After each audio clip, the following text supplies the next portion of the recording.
distancia. No debe ser difícil.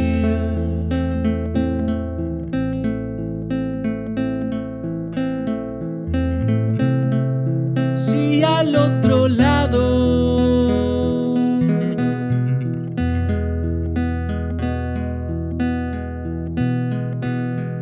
se encuentra tu amada, recordando momentos, haciendo real esto.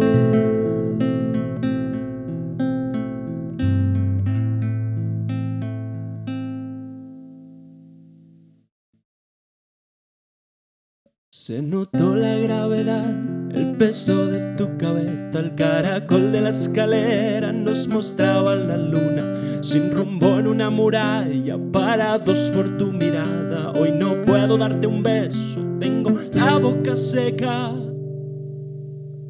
No segrego saliva del humo que hemos hecho.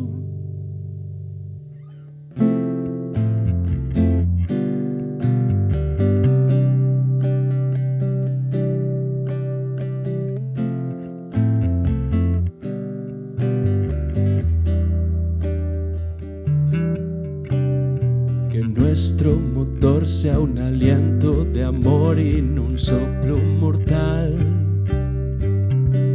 Y ver con los ojos pequeños de un niño esta habitación. Tantos datos que recoger. Hay desiertos y archipiélagos, y tú puedes verlos en el techo, porque una pared siempre fue más que una pared. Siempre fue más que una pared. Una pared siempre fue más que una pared. Una pared siempre fue más que una pared. Y no pares de imaginar. Siempre fue más que una pared. Una pared siempre fue más que una pared. Una pared siempre fue más que una pared.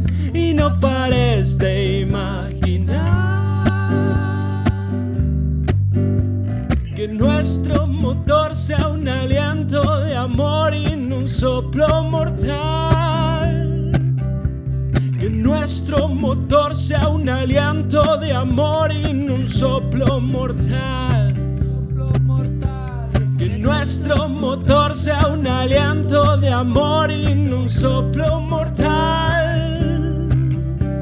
Que nuestro motor sea un aliento de amor y no un soplo mortal.